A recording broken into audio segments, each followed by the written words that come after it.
Test 1.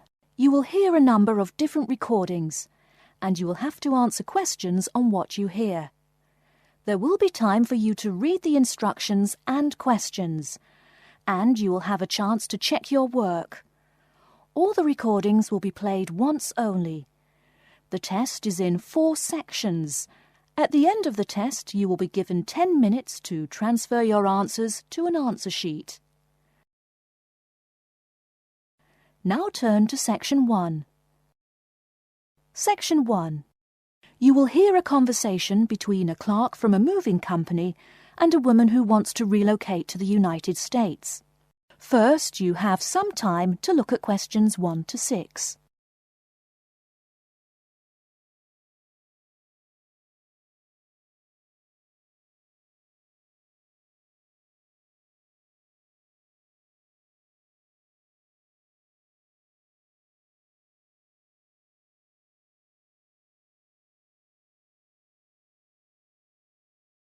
You will see that there is an example which has been done for you.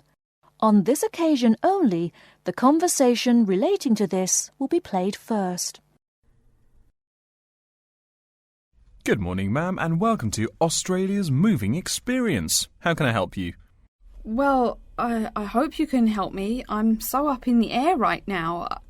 Just calm down now. Let me guess. You're moving and it has you a little confused. That's it exactly. You see, I'm relocating to the United States next month, and I'm having a hard time getting organised. Here, fill out your name and address and let me ask you a few questions. Oh, what should I call you? My name is Jane Bond. The woman says that her full name is Jane Bond, so Jane Bond has been written in the space. Now we shall begin. You should answer the questions as you listen, because you will not hear the recording a second time. Listen carefully and answer questions 1 to 6. Good morning, ma'am, and welcome to Australia's Moving Experience. How can I help you? Well, I hope you can help me. I'm so up in the air right now. Just calm down now. Let me guess. You're moving and it has you a little confused. That's it exactly. You see, I'm relocating to the United States next month, and I'm having a hard time getting organised. Here, fill out your name and address and let me ask you a few questions. Oh, what should I call you? My name is Jane Bond. OK, Jane, first of all, what's your work phone number? In case I have any questions about things. My work phone is 9463 550. But please try not to call me too often there. My boss hates personal calls. So does mine, ma'am. So does mine. And what address should we ship your things to? My new company is letting me stay temporarily at 509 Clark House. That's CLARK. 1137 University Drive in Seattle. Seattle? Beautiful city, I hear. Mountains right beside the ocean almost. Cooler than Australia too. OK, and when should we come pack your things? I guess that would be on Monday, March 11th. Do you want any help with an after-packing clean-up? We do that for a small additional charge. Yes, that would be helpful. I promised the landlord I'd give her the keys back by 5 p.m. on Thursday the 14th. Great. We'll just schedule the clean-up for that day. That way, the place will smell clean and there'll be no dust. Well, you do think of everything. Oh, how much is this going to cost? Here is a list of our basic prices. Oh dear, this seems rather expensive. Yes, ma'am, but you're paying for the best. We're careful and we're fast. Like we say, the only thing we break are speed records getting you moved. Well, maybe that's so.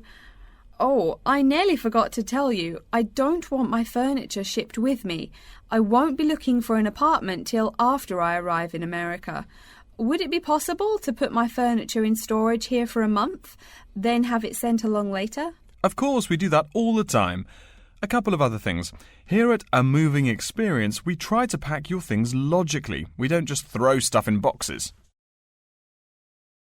Before you hear the rest of the conversation, you have some time to look at questions 7 to 10.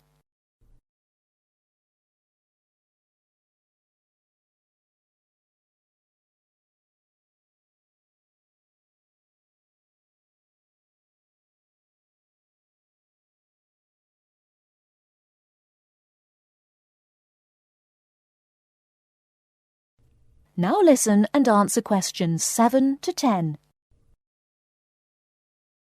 Do you have any special requests? You know, things you want packed in some special place so you know where to find them. Like what? Oh, I don't know. Things like dishes, maybe. Not to be rude, but you look like a lady who likes to eat. Ah, yes, I need my dishes and things where I can find them quickly. Great. We'll put those dishes and cutlery in what we call the emergency pack. Can you think of anything else? I do have an antique tea kettle my great-grandmother gave my mother. I wouldn't want to lose that. So I guess you'd better put that in storage with the furniture. Grandma's tea kettle with the furniture. Got it. Say, how about things like your alarm clock? You don't want to miss your plane on the big day, right? Well, you certainly think of everything. Yes, that's right. I'll also need my alarm clock where I can find it. Fine, we'll put that in your personal package.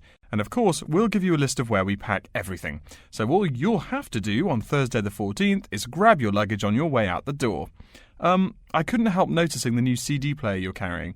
Is that a Samsung? Why, yes it is. One of their best. Cost me nearly $100, it did. Do you want to take special care of it? I mean, it's brand new. Take care of it, but nothing special. You can just put it in storage with the furniture. That looks like everything we need here. I guess you're all set. That was certainly quick. Thank you, young man. This has been a most moving experience. Section 2.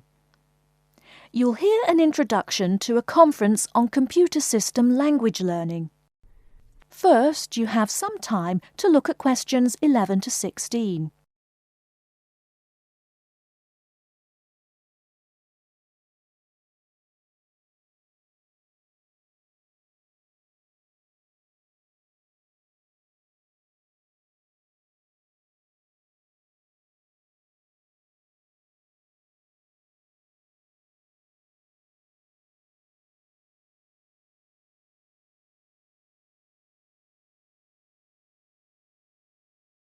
Now, listen carefully and answer questions 11 to 16. Good morning, everyone, and welcome to the second annual Wallabaloo Conference on Mastering Computer Languages.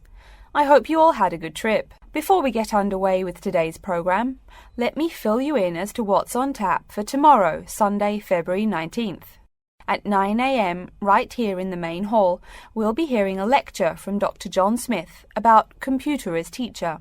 Professor Smith from the University of Melbourne is a world-class expert in the field of computer-assisted education, and his talk promises to be both stimulating and informative. Immediately afterwards, at 10:30, there will be a presentation of papers by various delegates. That, however, will take place in the garden room on the ground floor. If you don't yet know, the garden room is also called the ballroom and will be gathering at the west end, the slightly raised area called Level 2. Just look for the crowd. If you get lost, there are signs in the foyer. After all that thinking, talking and listening, I expect everyone will be a bit weary. So at 11:15, there will be a break for coffee, cookies and other light refreshments. These will be available at the aptly named refreshment stand, placed by the door back here in the main hall. Also, if you choose to skip the formal lunch, you can buy a packed lunch at the stand for a reasonable price. I strongly urge you, however, to join us at the formal lunch. That won't be till 1 o'clock sharp, so you have time to stroll about town a bit. We'll be eating at the Seaview restaurant. The restaurant is located right here in the hotel on the top floor. It's a good dozen flights of stairs, so I suggest you take the lift on the ground floor, eh? If you're not fond of fish, there's an all-you-can-eat barbecue available as well. They even offer wallaby meat. After lunch, we'll troop back downstairs to Level 2 in the ballroom for the presentation of further papers, which will begin at 2 p.m. Please try to be on time. I know you'll be a bit tired after lunch, but the ballroom echoes so with people coming in late. Thank you in advance. Once we've heard the papers, we'll break for afternoon tea at 3:10 p.m. No need to walk. The manager of the refreshment stand has graciously agreed to have tea served in the ballroom. He's even promised us some special scones, baked from a recipe of his dear old Scottish grandmother. Then, tea being drunk and scones munched, we'll retire here to the main hall for some closing remarks and questions. So, by 5 o'clock, we should have the conference wrapped up. But the fun isn't over. This is Australia, mates. We'll be flocking to the hotel's own Palm Lounge on the east side of the foyer for an informal reception. You can relax, mingle with the other delegates, and let your hair down a bit. This will run from 5:10 to 6:10, though you're free to stay as long as you like. The lounge manager has informed me that for the duration of the actual reception, you can have all-you-can-drink beer for $20 with purchase of an advance ticket. Before you hear the rest of the talk, you have some time to look at questions 17 to 20.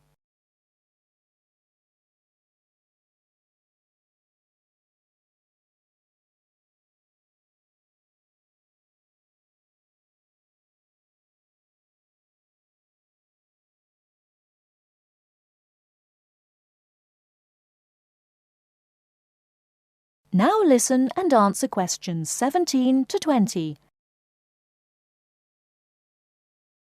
And yes, tickets can be purchased from any conference organiser or at the front desk any time between now and the start of the reception. I suggest you come by tomorrow evening to pick up the tickets, since the conference hall only holds 800 people. That way you can also get your journey planned ahead of time and be sure not to miss this truly memorable conference. If you want cocktails, however, I'm sorry, you'll have to pay for those at the regular price. Oh my goodness! Speaking of paying, I see I forgot to tell you a couple of things. The first is about lunch. The charge for the lunch will be $15 for all you delegates. If you have guests with you, the cost is $25 for the general public and $6.50 for children under the age of 10. That's $15 each, not total for everyone. Another item is about the lunch menu. I very much urge you to try the fish. I mean, look at the restaurant's name, the Sea View. As the name suggests, it is a famous seafood restaurant. The chef is a Basque from Spain, and he really gets quite put out when people ignore his fish specialities for burgers or barbecue.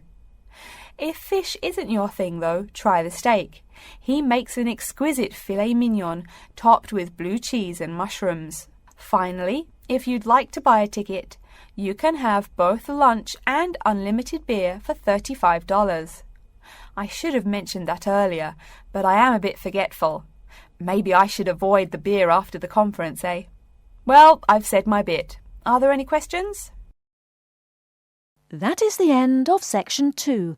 You now have half a minute to check your answers.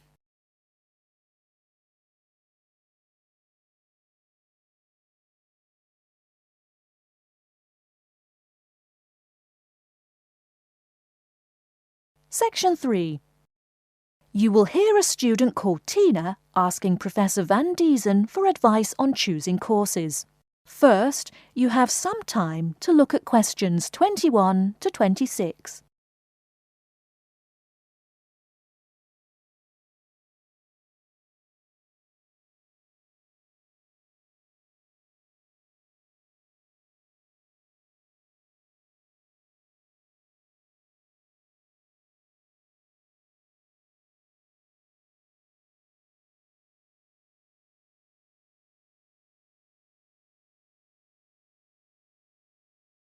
Now listen carefully and answer questions 21 to 26. Hello, are you Professor Van Diesen? Yes, I am. And who might you be? Oh, sorry, my name is Tina. I'm a freshman here. They told me I should ask you for advice in choosing courses. Well, that's part of what I'm here for. Please come in and sit down. Now, what are your questions?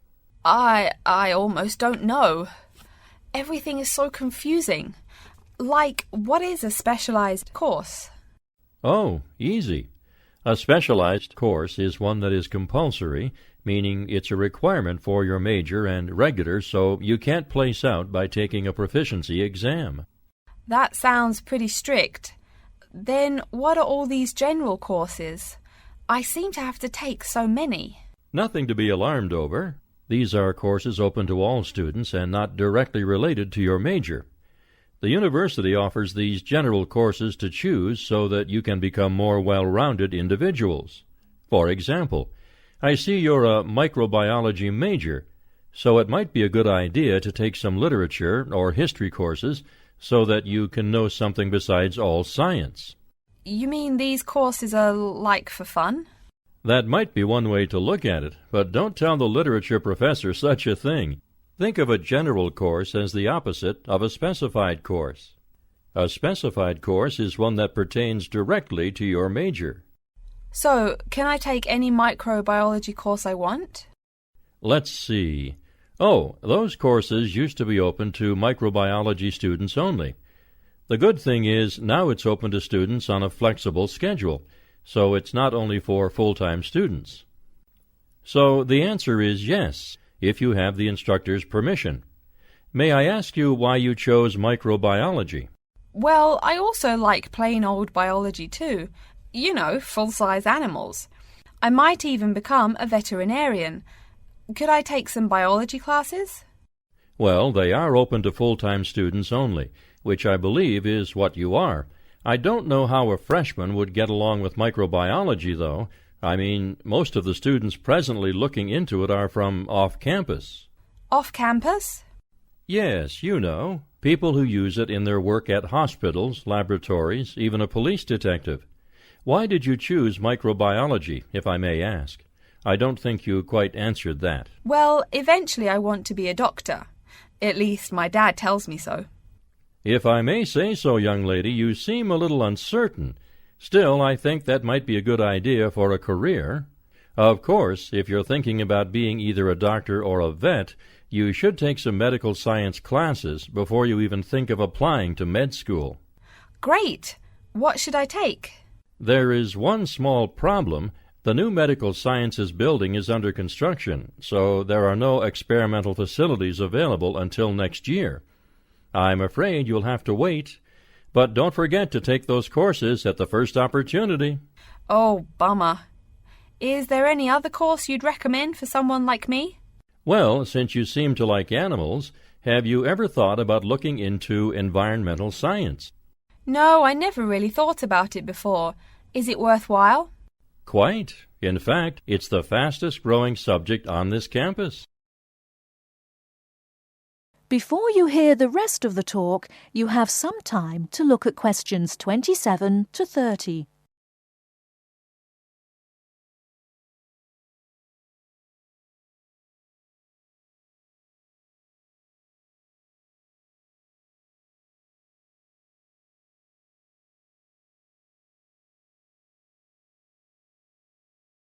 Now listen and answer questions 27 to 30.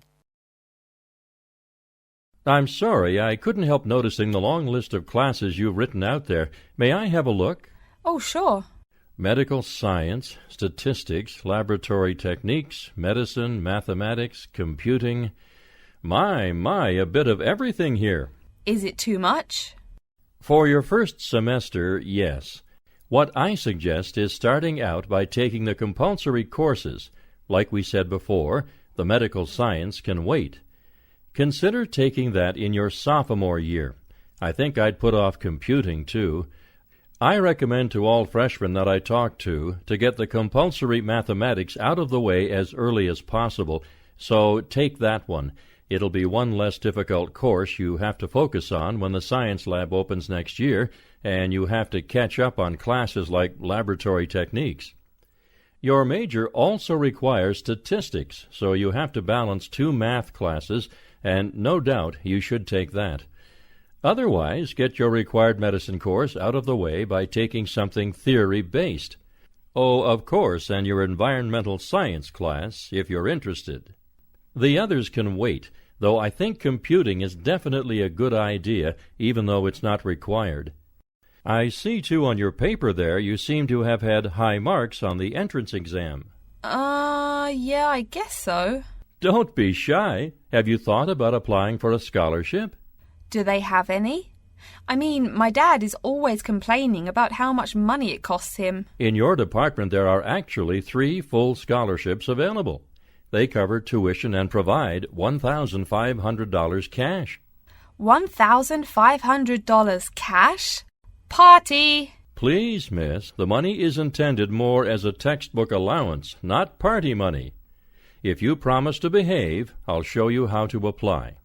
Great, and thanks. That is the end of Section 3. You now have half a minute to check your answers. Section 4.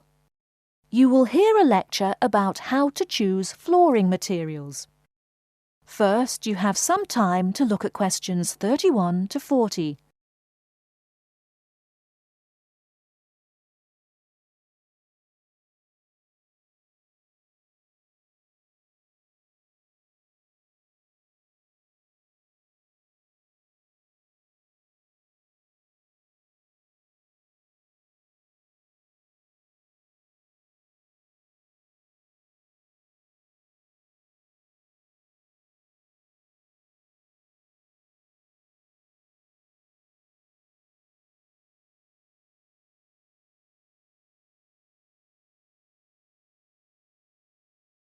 Now listen carefully and answer questions 31 to 40.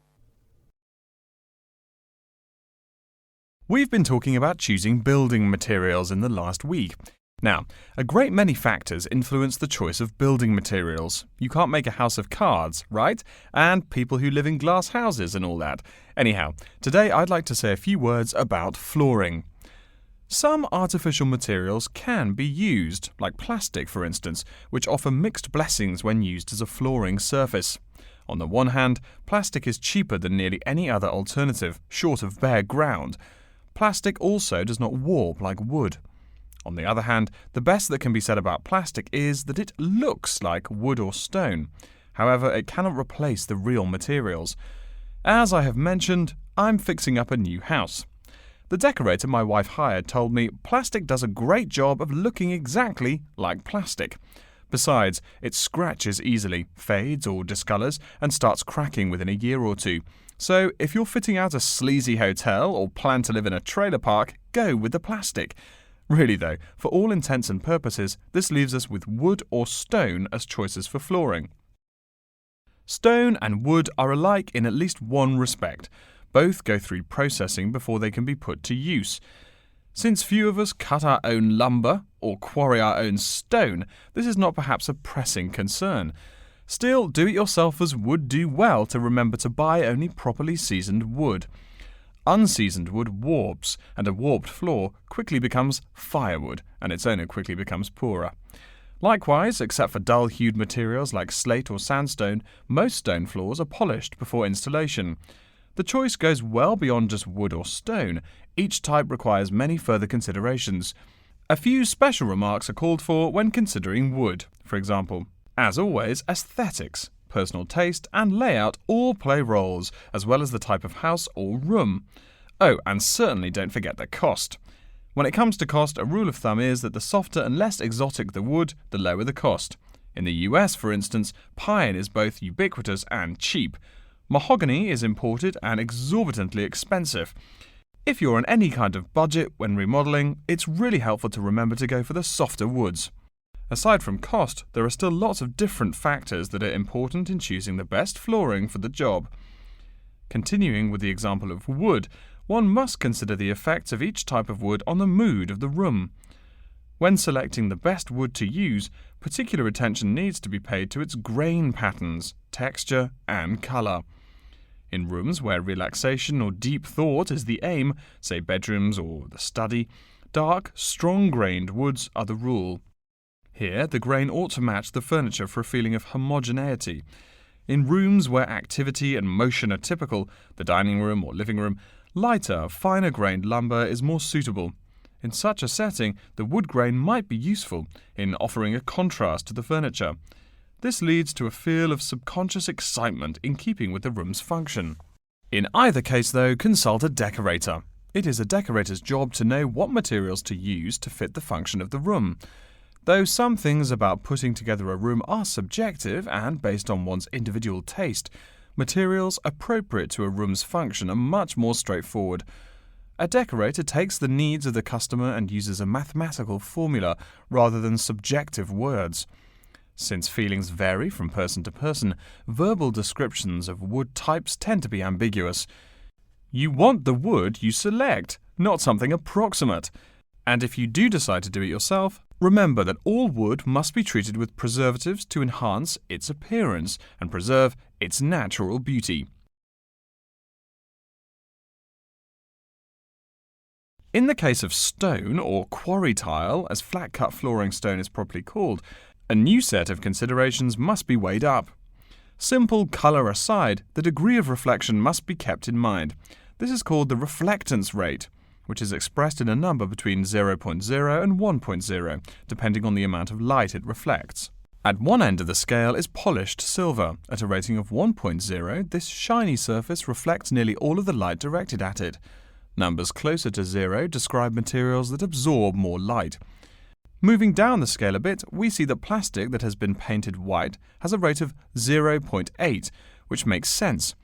We know that the colour white reflects all other colour, while black absorbs all colour, and plastic itself is a relatively reflective material. Materials that are denser and darker have reflectance rates much closer to 0. The quarry tile I mentioned a while ago has a rate of 0.1. As you may know, quarry tile is generally dark brown and made from clay, so it is quite dense. Of course, there is considerable variation among types of quarry tile because of the hue or treatment of the clay during its creation. Does anyone have any guesses as to what material may have a rate of almost 0.0? We can guess most of these materials are black in colour, but plastic, wood and even stone reflect some light. One material with a rate of almost 0.0 is black velvet. The texture produces almost no shine at all. Carrara marble, despite its white hue, is actually lower in reflectivity than black onyx.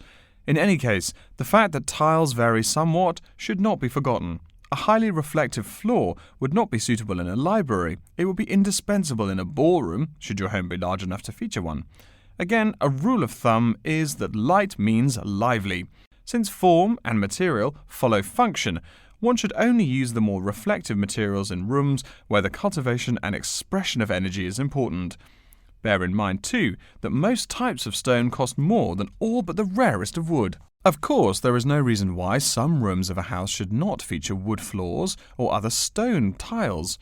You can even mix the two. A room with wood panels on the walls can have a beautiful stone floor.